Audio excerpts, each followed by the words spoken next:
నమస్కారం. న్యాయసేవ కార్యక్రమానికి స్వాగతం. ఇవాల్టి మన అంశం మహిళా రక్షణ చట్టాలు న్యాయ సహాయం. ఈ అంశంపై సలహాలు సూచనలు అందించడానికి మనతో పాటు ఉన్నారు 13వ అదనపు జిల్లా జడ్జి రంగారెడ్డి జిల్లా కోర్టు కమ్ స్త్రీలపై జరిగే అత్యాచార విచారణ ఫాస్ట్ ట్రాక్ కోర్టు శ్రీమతి ఎం వాణి గారు, అలాగే అదనపు పబ్లిక్ ప్రాసిక్యూటర్ శ్రీమతి డాక్టర్ పి మంజులాదేవి గారు. వారిచి విలువైన సలహాలు సూచనలు స్వీకరిద్దాం. జడ్జి గారు, సెక్షన్ 375, 376 మహిళలకు ఎలాంటి రక్షణ లభిస్తుంది ఈ సెక్షన్స్ ద్వారా?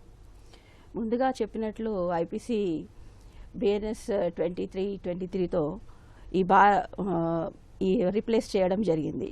బిఎన్ఎస్ 2023లోని సెక్షన్స్లో 63 to 63, 64, 65, 66ల ద్వారా స్త్రీలకు అత్యాచారం, ఎలా లైంగిక దాడులు వంటి అగాత్యాలు పట్ల బలమైన న్యాయ రక్షణ కల్పిస్తుంది ఈ చట్టం. ఐపీసీ 375, 376లో సమానంగా మరింత ఆధునిక కఠిన చర్యలు తీసుకోవాలనే రూపొందించింది. ఈ చట్టాలు రూపొందించబడ్డాయి కాబట్టి ముఖ్యంగా సెక్షన్లు అని వాటిని రక్షణ కోసం బిఎన్ఎస్లో అంటే భారతీయ న్యాయ సంహిత 2023లో ఈ చట్టాన్ని తీసుకొచ్చారు ముందుకి. ముఖ్యంగా సెక్షన్లకు అనే వాటికి రక్షణ ఎలా ఉంటుంది అంటే అండర్ సెక్షన్ 63 రేప్, అత్యాచారం, మహిళలపై ఆమె మనస్ఫూర్తిగా అంగీకారం లేకుండా బలవంతంగా మోసం, బెదిరించి వాళ్ళ బెదిరింపులతో లైంగిక చర్యలు జరిపితే రేప్గా పరిగణించబడుతుంది. ఆ తర్వాత నెక్స్ట్ సెక్షన్ ఒకవేళ రేప్ జరిగినప్పుడు పనిష్మెంట్ ఏ విధంగా ఉంటుంది, ఆ పనిష్మెంట్ ఎలా ఉంటుందంటే మళ్ళీ కంటిన్యూ చేద్దామండి. ఓకే. శ్రీలత గారు నిజామాబాద్ నుంచి. హలో మేడం, ఇక్కడ మేము రెంట్కుంటున్నాం మేడం. ఓకే అండి. అయితే ఆ ఓనర్ వాళ్ళు ఇద్దరు అందులో అయితే వాళ్ళ సెకండ్, మేము ఫస్ట్ వాళ్ళ ఇంట్లో ఉంటున్నాం రెంట్కి. సెకండ్ వాళ్ళ పాప పైన ఉంటుంది, మాకు ఎదురునే ఉంటుంది, మేము పైన ఉంటుంది మేడం. అయితే మధ్యలో సీసీ కెమెరా పెట్టి ఇట్లా చేత మీరు వస్తుందని చెప్పేసి పెట్టి నాది వీడియోస్ తీసి అందరికి ఇట్లా చూపిస్తుంది మేడం. మీవా అండి? చాలా ప్రాబ్లం అనిపిస్తుంది అసలు. మీ పాపవా మీవా? మావే మేడం. ఇద్దరు మధ్యలో ఇట్లా దారి ఉంటది, అయితే మధ్యలో సీసీ కెమెరాలు పెట్టేసింది. ఇంటి ఓనరా అండి? ఇంటి ఓనరా? ఇంటి ఓనర్ కాదు, అయితే సెకండ్ వాళ్ళు వీళ్ళు పాలు అయితే అన్నదమ్ముల పిల్లలు, కానీ మేమేమో రెంట్కుంటాం, ఆమెమో వాళ్ళ బిడ్డ అన్నట్టు. రెండో అయిన వాళ్ళ పాప ఆమె. ఇది మా ఇల్లు, మా ఇష్టం, నాకు చేస్తాం అన్నట్టు చేస్తుంది మేడం. ఇక్కడ ఉండకుండా అంటే వీడియోస్ తీసి ఫొటోస్ తీసేసి మా అందరికి బయట అందరికి చూపిస్తుంది, ఇలా ఇల్లు అందరికి ఇట్లా ఇట్లా ఆమె అట్లా ఇట్లా అని చెప్పేసి. మీరు ఏమన్నా కంప్లైంట్ ఇచ్చారమ్మా? ఏం చూడలే మేడం. ఇట్లా వాళ్ళేమో ఇట్లా పరువు అవుతుంది అన్నట్టు వాళ్ళు చూస్తారు, కానీ నేను అసలు ఇంతకీ బయటకు వెళ్ళని ఏమన్నాను మేడం. అందుకే నాకు ఏం చేయాలో అర్థం కాక ఏం చేస్తే బాగుంది అని అర్థమైందమ్మా. లాయర్ గారు, అమ్మా మీరు కంప్లైంట్ ఇవ్వాల్సిందే. మహిళలను అవమానించే వీడియోలు, అబ్సీన్ యాక్ట్స్, సైబర్ హరాస్మెంట్కు క్రిమినల్ కేసు పెట్టొచ్చు. చట్టంలో బిఎన్ఎస్ చట్టంలో 74, 75, 77, 79 ప్రకారంగా మీరు క్రిమినల్ కేసు పెడితే పోలీసులు విచారణ జరిపిస్తారు.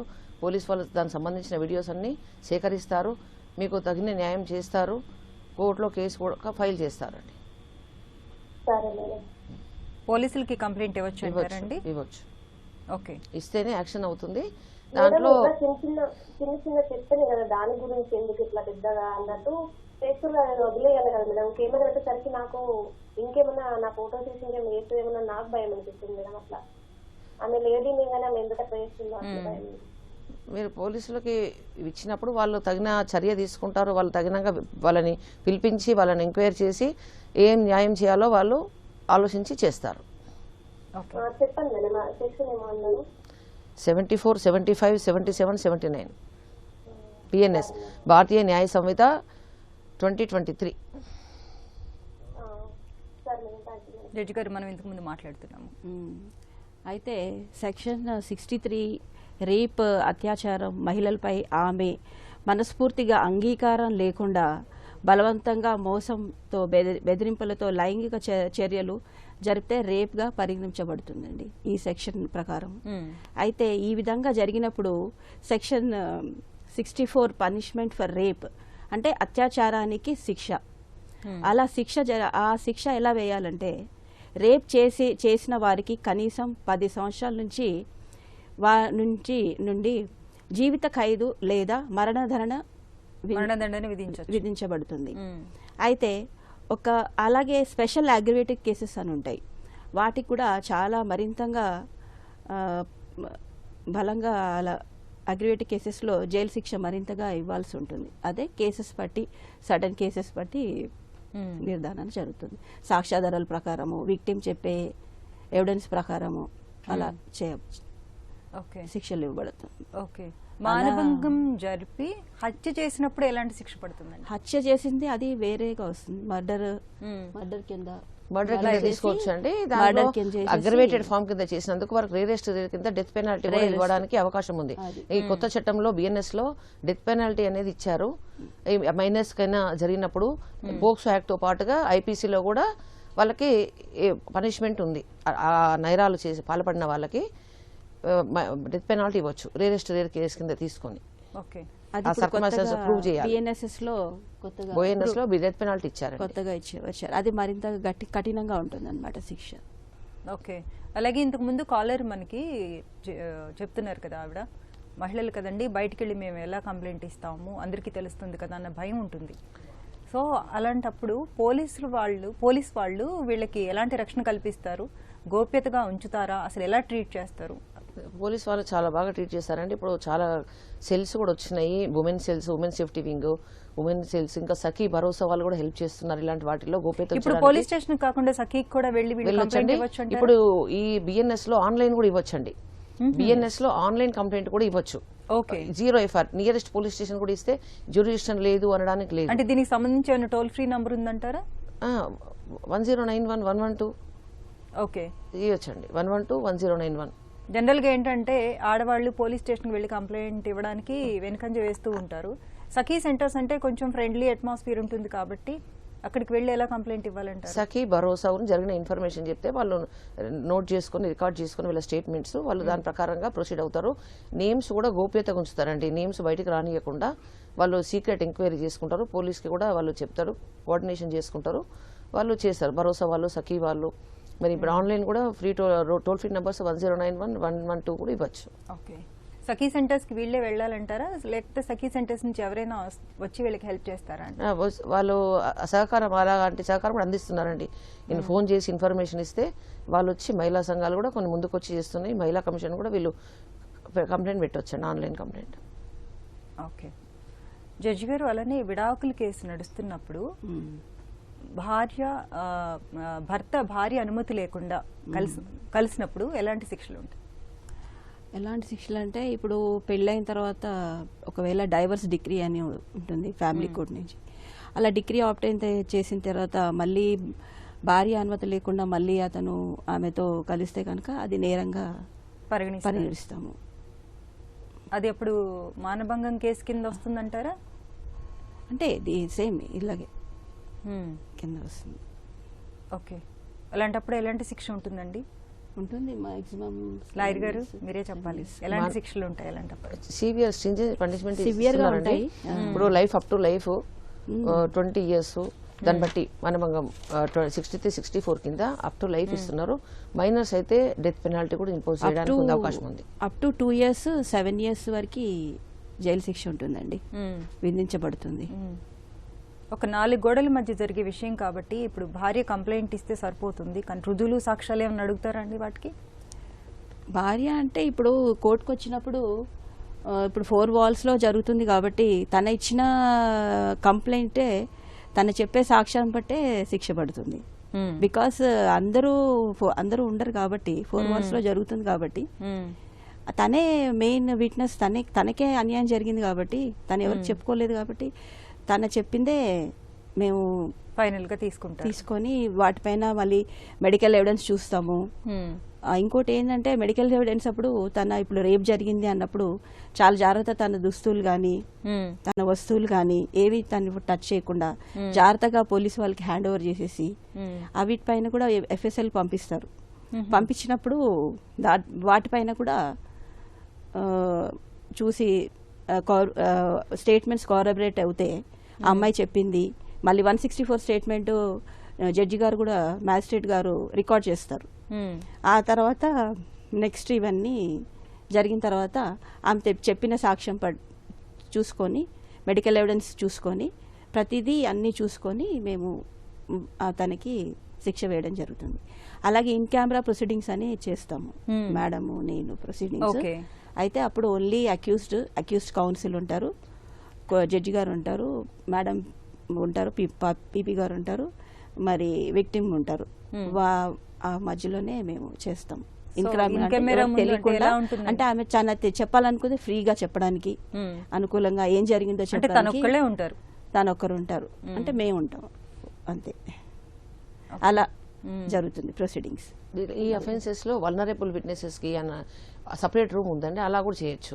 అక్కడ అలా కూడా ప్రొవిజన్ ఉంది, అలా చేశారు. అక్కడ నుంచి వాళ్ళు అక్కడ ఒక్కరే ఉంటారు, ఎవరు లేకుండా అక్కడ ఒక్కరినే పెట్టేసి అక్కడ నుంచి మేము కోర్టులో మేము కూడా ఆన్లైన్ అడుగుతూ ఉంటాం. కోర్టు హాల్ నుంచి వాళ్ళు ఆన్సర్స్ ఇస్తుంటారు. లాయర్ గారు కూడా అక్కడ నుంచి ఆన్లైన్లో అడుగుతారు. అప్పుడు ప్రలోభ పెట్టడానికి భయపెట్టడానికి అవకాశం లేకుండా అలా జరుగుతుంది. ఇన్ కెమెరా చేస్తాము, లేదా వల్నరబుల్ రూమ్ ఉంది అక్కడ ప్రొవైడ్ చేస్తారు ఎవరి డిస్ట్రిక్ట్ కోర్టులలో. ఇలాంటి విట్నెసెస్కి, చైల్డ్ విట్నెసెస్కి, ఇలాంటి విట్నెస్ రేప్ విక్టిమ్స్కి చేశారు, సపరేట్ రూమ్ పెట్టారు. అక్కడ నుంచి వాళ్ళు చెప్తుంటారు, మేము అడుగుతుంటాము, అదర్ సైడ్ కౌన్సిల్స్ కూడా అడుగుతుంటారు ఆన్లైన్లోనే కోర్టు హాల్ నుంచి. దాని మీద వాళ్ళు ఫ్రీగా ఆన్సర్ చెప్పుకోవచ్చు, వాళ్ళకి ఏం జరిగింది, వాళ్ళ జరిగిన విషయం టోటల్గా నీట్గా చెప్పుకోవచ్చు వాళ్ళకి. ఓకే, ఒక బాధిత మహిళ అంటే రేప్ జరిగిన మహిళ ఎలా కంప్లైంట్ ఇవ్వాలండి, అసలు ఏంటి ప్రొసీజర్? జరిగిన వెంటనే తన నమ్మకమైన వ్యక్తులకి సమాచారం అందించవచ్చు, లేదంటే తనకి ఎవరు అవైలబుల్ నంబర్స్ ఉంటాయి, సఖీ సెంటర్స్, భరోసా సెంటర్స్, నియరెస్ట్ పోలీస్ స్టేషన్కి వెళ్ళొచ్చు. పోలీస్ స్టేషన్ నంబర్ ఉంటే పోలీస్ స్టేషన్కి ఆన్లైన్లో కంప్లైంట్ ఇమీడియట్గా ఇన్ఫర్మేషన్ ఇవ్వచ్చు. వాళ్ళు ఇన్ఫర్మేషన్ అంతా కూడా సేకరిస్తారు. దాన్ని బట్టి వాళ్ళు ఉమెన్ ఎస్ఐ గారు స్టేట్మెంట్ రికార్డ్ చేస్తారు. వచ్చి వాళ్ళు ఎక్కడ ఉంటే అక్కడ నుంచి వాళ్ళు యాక్షన్ స్టార్ట్ చేస్తారు. మెడికల్కి పంపించడము, దాని తర్వాత మెడికల్కి సంబంధించిన ఆధారాలను సేకరించడము, వాళ్ళ స్టేట్మెంట్ మెజిస్ట్రేట్ గారి ముందు రికార్డ్ చేయడము, వాళ్ళకి ప్రొటెక్షన్ ఇవ్వడము, వాళ్ళకి కౌన్సిలింగ్ పంపడము, అన్ని రకాలుగా వాళ్ళు క్రైమ్ రిజిస్టర్ చేసి దానికి ప్రొసీడ్ అవుతారు. ఫర్దర్ ప్రొసీడింగ్స్ మొత్తం టోటల్గా. ఓకే, జడ్జి గారు అలానే ఈ మధ్యకాలంలో ఎక్కువ గ్యాంగ్ రేప్ గురించి. సో ఈ గ్యాంగ్ రేప్ జరిగినప్పుడు ప్రయాణాల్లో అవ్వచ్చు, ఏదన్నా ఆ సందర్భంలో జరిగినప్పుడు ఆ రేప్ చేసిన వాళ్ళ వివరాలు కానీ వాళ్ళ పేర్లు కానీ ఏవి వీళ్ళకి తెలియవు, కొత్త వ్యక్తులు అయి ఉంటారు. అలాంటప్పుడు ఏం చేయాలి? అంటే సేమ్ ఇలాగే పోలీస్ స్టేషన్ కంప్లైంట్ ఇవ్వడము, వాళ్ళు వెళ్ళి ఇలా జరిగింది అంటే తెలియని వ్యక్తులు చేశారు కాబట్టి తనకి పేర్లు తెలియదు కాబట్టి స్టేషన్కి వెళ్ళి కంప్లైంట్ ఇవ్వడం, ఇమీడియట్ గా యాక్షన్ తీసుకోవడం, మళ్ళీ డిలే లేకుండా చూసుకోవడము, ఇమీడియట్ గా ఎఫ్ఐఆర్ చేయడము.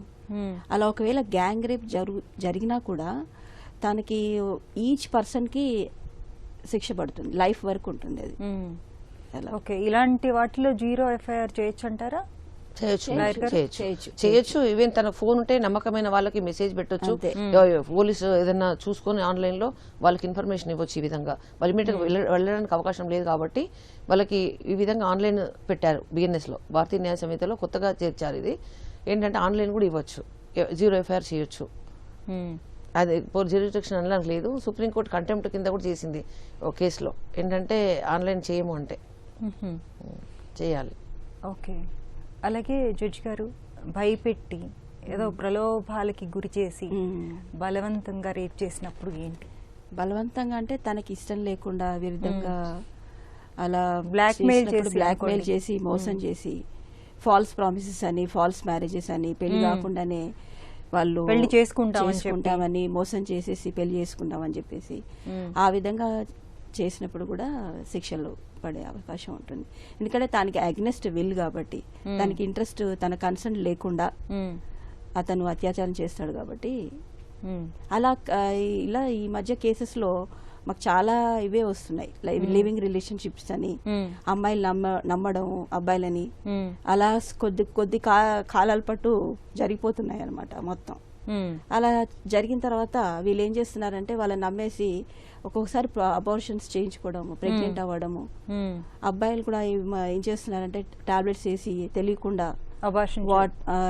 కూల్ డ్రింక్స్ కానీ అలా ఇవ్వడము. అలాంటి కేసెస్ చాలా ఉన్నాయి మా దగ్గర. రోజు అలా చేస్తూ ఉంటారు. అలాంటి వాటికి కూడా కఠినమైన శిక్ష విధించాల్సి వస్తుంది. అంటే నేరం రుజువు అయితే సాక్ష్యాధారాల ప్రకారం చేయాల్సి వస్తుంది. ఓకే, సో పెళ్లి చేసుకుంటానని నమ్మించి, అంటే వాళ్ళు నమ్మించి కలిసినప్పుడు false బానే promise ఉంటారు పైన, కాబట్టి పాజిటివ్ గా అలా నమ్మేస్తుంది కాబట్టి తన పెళ్లి చేసుకుంటాడని అలా కంటిన్యూ చేస్తూ ఉంటారు. అది ప్రెగ్నెన్సీ వరకు వచ్చిన తర్వాత పెళ్లి చేసుకోనని మోసం చేస్తే వారికి కూడా ఓకే. శిక్ష పడే అలాగే ఇప్పుడు మీరు అవకాశం అన్నారు లివ్ ఇన్ రిలేషన్షిప్స్ అని, ఉన్నంత కాలం బానే ఉంటారు, తర్వాత తర్వాత తిరిగి కేసులు ఏమైనా పెడుతూ ఉంటారు. అది యాక్సెప్ట్ అంటారా? యాక్సెప్ట్ చేస్తారా అండి? దాన్ని నేరంగా పరిగణిస్తారా దాన్ని? చేస్తాం కదా ఖచ్చితంగా. ఓకే, మోసం చేసినట్టే కదా, చీటింగ్ కింద వస్తుంది 420, 417. అది 69 BNS కింద వస్తుంది. అక్కడ మినిమం అలా చీటింగ్ చేసి మోసం చేయడప్పుడు 7 years అలా పనిష్మెంట్ ఉంటుంది. Okay, 2 to 7 years. మేడం దాంట్లో పనిష్మెంట్ ఇంకొకటి అండి, live in relationship 10 years imprisonment plus fine 69 ప్రకారం ఉంది. 10 years ప్లస్ ఫైన్ ఉంది. దాంట్లో మీరు అడిగారు క్వశ్చన్, కన్సెంట్ అంటే ఫ్రీ కన్సెన్సువల్ రిలేషన్షిప్ అంటున్నారు, కన్సెన్సువల్ అంటున్నారు. అయితే ఫస్ట్ సుప్రీంకోర్టు ఏం చెప్పిందంటే, హైకోర్టు సుప్రీంకోర్టు ఏంటంటే ఫస్ట్ ఇనిషియల్ చూడాలి. ఫస్ట్ ఇనిషియల్ కలిసినప్పుడు వీళ్ళు ఫ్రీ కన్సెంట్ ఉందా, వితౌట్ కన్సెంటా, లేకపోతే వీళ్ళు మభ్య పెట్టారా, ఫ్రమ్ ది ఇంటెన్షన్ చూస్తారు. ఫ్రమ్ ది ఇంటెన్షన్ చూడమన్నారు. From the intention deceitful means చేశాడా, ఫ్రమ్ ది ఇన్సెప్షనే వాళ్ళు డిసీట్ఫుల్ మీన్స్ తో వాళ్ళని ప్రలోభ పెట్టుకుని చేశారా అనేది అది చూడమంటున్నారు. కొన్నిసార్లు ఏం జరుగుతుందంటే వాళ్ళకి పార్టీలకు వెళ్ళడము, అక్కడ ఏదో కల్పించేసేయడము అలా జరుగుతుంది, అది పరిగణించవచ్చు అంటున్నారు. తర్వాత కంటిన్యూ రిలేషన్షిప్ అయినా వాళ్ళు ఇంకా రిలేషన్షిప్ అయిపోయింది కదా, ఇంకా మరి వేరే ఏం చేస్తామన్నట్టుగా ఉంటే అలా రిలేషన్షిప్ కంటిన్యూ అయితే కనుక తీసుకోమంటున్నారు. 10 years పనిష్మెంట్ ప్లస్ ఫైన్ ఉంది. 10 years BNS కింద 10 years falls promise to marry. Actually marriage చేసుకుంటానని చెప్తే ఉద్దేశం లేకుండా అలా చేస్తే మాత్రం, అంటే లివ్ ఇన్ అంటేనే ఇప్పుడు చట్టబద్ధత అయింది, సుప్రీంకోర్టు జడ్జిమెంట్ ఇచ్చారు. అలాంటప్పుడు కలిసి ఉన్నప్పుడు బానే ఉంటున్నారు, ఒకసారి ఏదైనా డిస్ప్యూట్స్ వచ్చినప్పుడు మాత్రమే వాళ్ళ మీద కావాలని కేసులు పెట్టినప్పుడు పరిస్థితి ఏంటి? అలా చెప్తున్నారు మేడం. ఇప్పుడు ఏంటంటే వాళ్ళు live in relationships promise of marriage అంటేనే ఉంటున్నాము అని చెప్తున్నారు. మ్యారేజ్ చేసుకుంటున్నాం అంటున్నారు, one or the other reason post phone చేస్తున్నారు కాబట్టి మేము నమ్మినాము అని చెప్తున్నారు. అయితే విక్టిమ్ స్టేట్మెంట్ బిలీవ్ చేసి మిగతా పరిస్థితులు ఫ్యాక్ట్స్ అండ్ సర్కమ్స్టాన్సెస్ కేసు చూసి దాని కేసు నేరమని రుజువు చేయొచ్చు. అది నేరం కిందనే పరిగణించబడుతుంది. ఓకే, లివ్ ఇన్ రిలేషన్ లో కంపల్సరీ మ్యారేజ్ చేసుకోవాలని రూల్ ఏమన్నా ఉందంటారా? అలా రూల్ ఏంటంటే మేడం, విక్టిమ్స్ కనుక వచ్చి కోర్టుకి మాకు ఇలా మ్యారేజ్ చేసుకుంటామంటే మేము లివ్ ఇన్ రిలేషన్షిప్ లో ఉన్నాము, కంటిన్యూ చేశాము, తర్వాత ఇలా చేసుకోమంటున్నారు, మోసం చేశారు అనేసి వాళ్ళు కంప్లైంట్ ఇచ్చినప్పుడు, వాళ్ళు స్టేట్మెంట్స్ ఇచ్చినప్పుడు దాని ప్రకారంగా మేము ప్రాసిక్యూషన్ కండక్ట్ చేస్తాము. పోలీస్ వాళ్ళు ఛార్జ్ షీట్ ఫైల్ చేసిన తర్వాత అదే కోర్టు వారు అవన్నీ నేరం వస్తుందా లేదా, నేరం కింద ఇవాళ ఫ్యాక్ట్స్ అండ్ సర్కమ్స్టాన్సెస్ చూసి శిక్ష వేస్తారు. ఓకే, ఐపీసీ 375 పర్టికులర్ గా ఏం చెప్తుందండి జడ్జి గారు? 375 అంటే రేప్ చేయడానికి ప్రయత్నించినప్పుడు రేప్, అది 511 కింద, 376 కింద. అది ఇప్పుడు మారింది కాబట్టి సెక్షన్ చేంజ్ అయింది, 63 కింద కాబట్టి. ఇప్పుడు 375 కి 376 కి డిఫరెన్స్ ఏంటి? 376 అంటే అటెంప్ట్ టు రేప్ అన్నమాట. ఒకవేళ రేప్ జరిగి ఉంటే 375 అట్రాక్ట్ అవుతుంది 376 కింద. అప్పుడు 376 కింద పనిష్మెంట్ ఇస్తాం. ఆ విధంగా. ఓకే, 375 డెఫినేషన్ సెక్షన్ మేడం, ఏమేమి రేప్ కిందకి వస్తాయి అనేసి. 376 ఏమో పనిష్మెంట్, పీనల్ ప్రొవిజన్స్, పనిష్మెంట్ ఎంత ఇవ్వచ్చు, ఏమేమి రేప్ కింద వస్తాయి అంటారు? ఏది పర్టికులర్ గా సెక్షన్ కింద మేడం చాలా ఉన్నాయి. ఇప్పుడు చెప్పాను కదా, 63, 64, 65, 66 అవన్నీ వస్తాయి. అంటే 63, 64 అంటే బిఎన్ఎస్ ని రీప్లేస్ చేశారు కదా, జూలై 1 నుంచి ఇంప్లిమెంటేషన్ లోకి వచ్చింది. అంతకుముందు ఐపీసీ ఉంది. ఇప్పుడు రిజిస్ట్రేషన్ చేసే క్రైమ్స్ అన్ని కూడాను జూలై 1 తర్వాత ఈ రేప్ కింద 63 కింద 69 కింద ఫాల్స్ ప్రామిస్ ఆఫ్ మ్యారేజ్ అయితే, రేప్ జరిగినట్టయితే వాళ్ళకి కన్సెంట్ లేకుండా బలవంతంగా ప్రలోభ పెట్టి వాళ్ళకి ఒక రకంగా భయపెట్టి ప్రలోభ పెట్టి చేసినప్పుడు 375 డెఫినేషన్, 376 కింద పనిష్మెంట్. ఇక్కడ 63 కింద డెఫినేషన్ ఉంటే 64 కింద పనిష్మెంట్.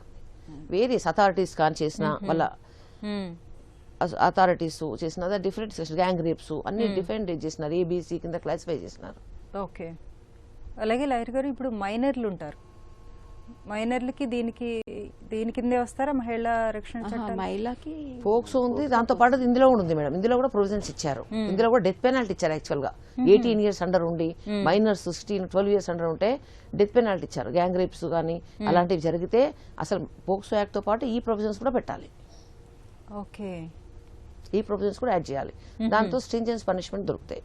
ఇక్కడ డెత్ పెనాల్టీ ఇచ్చారు. బిఎన్ఎస్ భారతీయ న్యాయ సమితిలో మైనర్స్ కింద అలాంటి అజ్ఞాత్యాలకు పాల్పడితే స్పెషల్ పోక్సో యాక్ట్ తో పాటు స్పెషల్ యాక్ట్ తో పాటు ఈ యాక్ట్ కూడా యాడ్ చేయాలి. ఈ యాక్ట్ కూడా యాడ్ చేసి చార్జ్ షీట్ వేస్తారు. దాంట్లో శిక్షలు వస్తాయి మేడం. ఓకే. జడ్జి గారు, జనరల్ గా మీ దగ్గరికి ఎలాంటి కేసులు వస్తుంటాయి ఎక్కువగా? జనరల్ గా ఇవే లివ్ ఇన్ రిలేషన్షిప్స్ అని, మోసం చేసి భయపెట్టించి పెళ్లి చేసుకుంటానని చెప్పేసి మోసం చేయడం, రేప్ చేయడం, అలా కంటిన్యూ అవ్వడము. అలాగే ఆ అమ్మాయి దగ్గర నుంచి డబ్బులు తీసుకోవడము, గోల్డ్ తీసుకోవడము, బెదిరించడము, ఇలా చేసి రేప్ చేసిన కేసెస్ మోస్ట్లీ వస్తుంటాయి.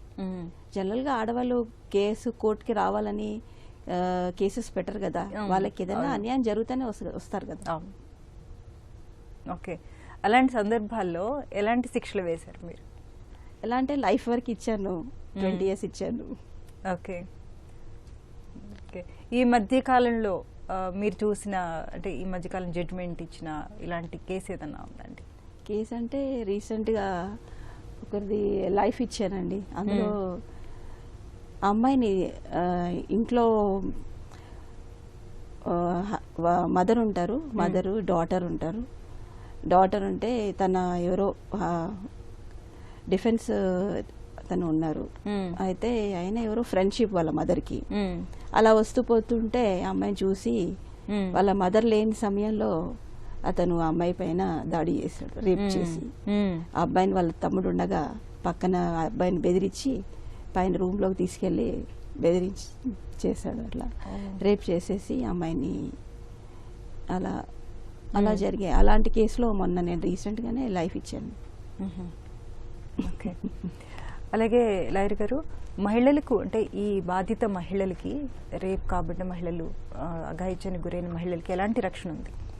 మేము కౌన్సిలింగ్ సెంటర్స్ పంపిస్తారు మేడం. అక్కడ సైకాలజిస్ట్స్ కూడా ఉంటారు. భరోసా సెంటర్, సఖీ సెంటర్ పంపిస్తారు. ఇంకా వేరే ఆర్గనైజేషన్స్ ఉన్నాయి, ఉమెన్ ఆర్గనైజేషన్స్. వాళ్ళు ఉమెన్ సేఫ్టీ వాళ్ళు పోలీసు వాళ్ళకి సేఫ్టీగా ఉంచే ప్లేస్లో ఉంచుతారు, వాళ్ళకి సేఫ్టీ చూస్తారు. సరే, అలాగే ఇక్కడ గోప్యత పాటిస్తారు. వాళ్ళ నేమ్స్ కానీ చార్జ్ షీట్లో కానీ ఇలాంటివి వేయకుండా, వాళ్ళ నేమ్ బయటికి రాకుండా విక్టిమ్స్ బాధితులకి వాళ్ళకి చేస్తే కూడా నేరం మేడం. వాళ్ళ నేమ్ డిస్క్లోజ్ చేస్తే కూడా 2 years పనిష్మెంట్ ఉంది. వాళ్ళ నేమ్స్ బయటికి ఇస్తే కూడా పనిష్మెంట్ 2 years పనిష్మెంట్ ఉంది. సో ఆ రకంగా ఏంటంటే వాళ్ళు గోప్యత పాటిస్తారు, వాళ్ళకి తగిన రక్షణ కల్పిస్తారు. వాళ్ళకి ఇన్ఫర్మేషన్ వచ్చిన వెంటనే వాళ్ళకి వాళ్ళ పేరెంట్స్ లేదా వేరే సఖీ ఇలాంటి భరోసా లాంటి ఆర్గనైజేషన్స్ పంపిస్తారు. అక్కడ కౌన్సిలింగ్స్ జరుగుతాయి. వాళ్ళ ప్రొటెక్షన్కి చాలా ఇంపార్టెన్స్ ఇస్తున్నారు. వాళ్ళకి జాగ్రత్తలు తీసుకుంటున్నారండి పోలీస్. ఓకే, కాల్ తీసుకుందా అండి? మంచిర్యాల నుంచి విజయ్ గారు. హలో. నమస్తే అమ్మా, చెప్పండి. నమస్కారం మేడం. ఒక మా రిలేషన్షిప్ అమ్మాయికి ఇట్లా క్యాజువల్ గా ఇట్లా మాట్లాడింది. వాళ్ళ చిన్న బాబాయ్ బిడ్డతోటి పరిచయము ఆ బాబు. తర్వాత ఏంటంటే ఇక ఆమె కొంచెం మాట్లాడినందుకు ఆమె లవ్ చేయలేదు, కానీ అడే చేసి తర్వాత నేను పెళ్లి చేసుకో అది దాన్ని వేసేసు. మొన్న పోలీస్ స్టేషన్ కి ఇస్తే ఏ కేసు ఆయన ఇంకా కూడా పట్టించుకుంటలేరు మేడం. అమ్మాయి వయసు ఎంత, అబ్బాయి వయసు ఎంతమ్మా? అమ్మాయి వయసు 30 దాకా ఉంటాయి. ఆమె ఇంకా ఎంఎస్సి బిఈడి చేసింది. ఇక ఆమెకు ఇంకా జాబ్ ఇట్లనే కోచింగ్ కానీ పోతే అక్కడ పరిచయం అయ్యి ఇట్లనే వేధించుండు మేడం. సహాయం అంటే ఏమని వేధిస్తున్నాడమ్మా? అది వట్టిగానే ఇట్లా నన్ను పెళ్లి చేసుకో, ఇట్లా మీ అమ్మ నాన్నలకు చెప్తాను, మా అందరికి చెప్పేసింది అమ్మాయి. గాని ఆ అబ్బాయికి ఏమి కూడా లేదు మేడం. ఇద్దామంటే జాబ్ లేదు అక్కడ. తల్లిదండ్రులకు కూడా చెప్పొచ్చున్నాం గాని అన్ని ఇట్లా చెప్పినా గాని ఇట్లా వేధిస్తుండు, నేను చనిపోతా, నీ పేర్లే రాసి చనిపోతా అనుకుంటా వేధిస్తుండు మేడం. ఈ అమ్మాయి ఏమంటుంది? ఇష్టమైన ఈ అమ్మాయికి అబ్బాయిని చేసుకోవడం ఇష్టం లేదు మేడం. ఓకే, లాయర్ గారు వేధించినకి పోలీస్ కంప్లైంట్ ఇవ్వచ్చమ్మా. వాళ్ళు తీసుకోకపోతే కనుక మీరు హయ్యర్ ఆఫీసర్స్ కి వాళ్ళ ఆఫీసర్స్ కి చెప్పి రిటర్న్ కంప్లైంట్ ఇచ్చి పోస్ట్ లో వేసి కంప్లైంట్ ఇచ్చి తర్వాత కోర్టులో కూడా వేసుకోవచ్చు. హయ్యర్ ఆఫీసర్స్ కూడా చెప్పొచ్చు. వాళ్ళ హయ్యర్ ఆఫీసర్స్ వాళ్ళ కమిషనర్స్ వాళ్ళకి వెళ్ళి అప్రోచ్ అయ్యి చెప్పొచ్చు. వాళ్ళకి దర్శనం కానీ మేడం ఆమె పట్టించుకుంటలేదు. లేదమ్మా, ఇన్స్పెక్టర్ గారికి ఇవ్వండి, ఏసీపీ గారికి ఇవ్వండి, డీసీపీ గారికి ఇవ్వండి, లేదా అక్కడ డిఎస్పీ వాళ్ళు ఉంటారు వాళ్ళకి ఇవ్వండి. పై అధికారులకు ఇచ్చి వాళ్ళు తీసుకుంటారు. పై అధికారులకు ఇవ్వండి. వాళ్ళు చర్య తీసుకోకపోతే పై అధికారులకు ఇవ్వండి, కోర్టుకు అప్రోచ్ అవ్వచ్చు. దాంట్లో పోతే ఇక్కడ కాదు, అక్కడికి వేరే అక్కడ ఊళ్ళోకి పోవాలని చెప్పారు. లేదు అన్న అనడానికి లేదు, వాళ్ళు అనడానికి లేదు. మీరు ఒక హయ్యర్ ఆఫీసర్స్ కి అప్రోచ్ అయితే డిఎస్పీ వాళ్ళకి వాళ్ళు యాక్షన్ తీసుకుంటారమ్మా. అలా అనడానికి లేదు, వాళ్ళు తీసుకోవాలి కంపల్సరీగా. లాయర్ గారు, ఇలాంటి సందర్భాల్లో చాలా మంది ఆడవాళ్ళు భయపడుతుంటారు కంప్లైంట్ ఇవ్వడానికి. తర్వాత అతని వల్ల ఇతనికి రక్షణ ఉండదేమో అని. వీళ్ళకి మేడం రక్షణ కల్పిస్తారండి పోలీస్ వాళ్ళు. వాళ్ళకి పిలివే అరెస్ట్ అయినప్పుడు అరెస్ట్ చేసి పెట్టడము, వాళ్ళకి వాళ్ళకి కూడా వాళ్ళు చెప్తారు. భయంతో వాళ్ళు ఇంకా వీళ్ళకి రక్షణ ఆటోమేటిక్గా రక్షణ వాళ్ళు కల్పిస్తారండి పోలీస్. ఓకే జడ్జి గారు, ఈ బాధిత మహిళలకి ఎలాంటి కాంపన్సేషన్ ఉంటుందండి? కాంపన్సేషన్ అంటే మ్యాక్సిమం కాంపన్సేషన్ తనకి అన్యాయం జరిగింది కాబట్టి వాళ్ళ ఫ్యామిలీకి వాళ్ళందరికీ సఫర్ అయ్యారు కాబట్టి మేము 10 lakhs 5 lakhs వరకు మేము కాంపన్సేషన్ ఇస్తుంటాం ప్రతి ఒక్క జడ్జిమెంట్లో. అది డిఎల్ఎస్ఏ సెక్రటరీకి డైరెక్షన్ ఇస్తూ చూసుకోమని చెప్తూ ఉంటాం. ఓకే, కాల్ తీసుకుందాం అండి. గూడూరు నుంచి శివ గారు. హలో, నమస్తే అండి, చెప్పండి.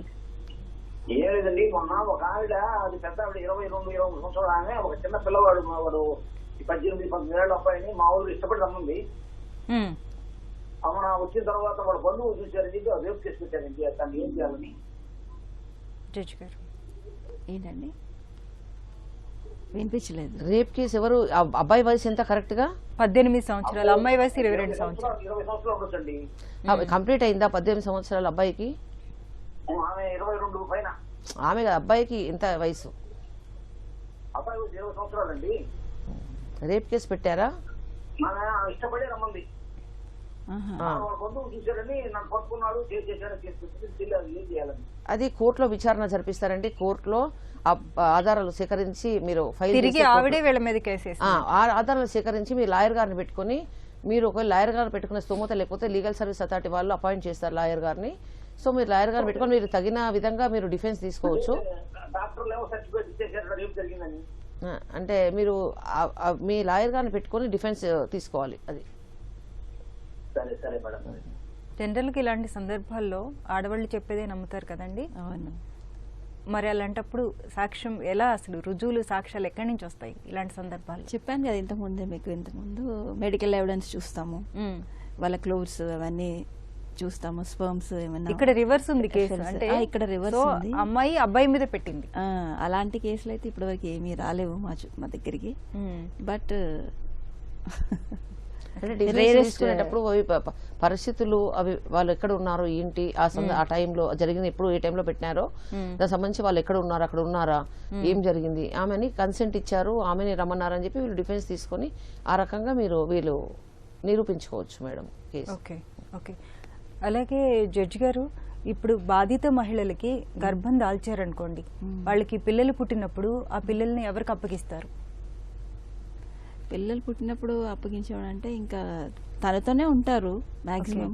లాయర్ గారు, ఇంకేమన్నా అంటే స్టేట్ హోమ్ లో అప్పగించడానికి వీలుంటుందంటారు? ఉంటుంది మేడం, ఉంటుంది, తీసుకుంటారు వాళ్ళు. ఇలాంటి బాధితులను తీసుకుంటారండి. ఈ సునీత ఆర్గనైజేషన్ ఉంది, వాళ్ళు కూడా ఆ విధంగా తీసుకుంటున్నారండి. వీళ్ళు కూడా హెల్ప్ చేస్తున్నారు, సఖీ భరోసా సెంటర్ వాళ్ళు అలా ఆ విధంగా హెల్ప్ చేస్తున్నారు. స్టేట్ హోమ్ వాళ్ళు తీసుకుంటారు మేడం. ఇలాంటి పిల్లలకే స్టేట్ హోమ్ రక్షణ కల్పిస్తారు. వాళ్ళ బాధ్యత అంతా వాళ్ళు తీసుకుంటారు madam. Okay, thank you so much అండి. ఓకే, ఇప్పటి వరకు మనం మహిళా రక్షణ చట్టాలు, న్యాయ సహాయం అంశంపై సలహాలు, సూచనలు స్వీకరించాం. వచ్చే శనివారం 9:30 న్యాయ సేవ కార్యక్రమంలో మళ్ళీ కలుసుకుందాం. అంతవరకు సెలవు, నమస్కారం.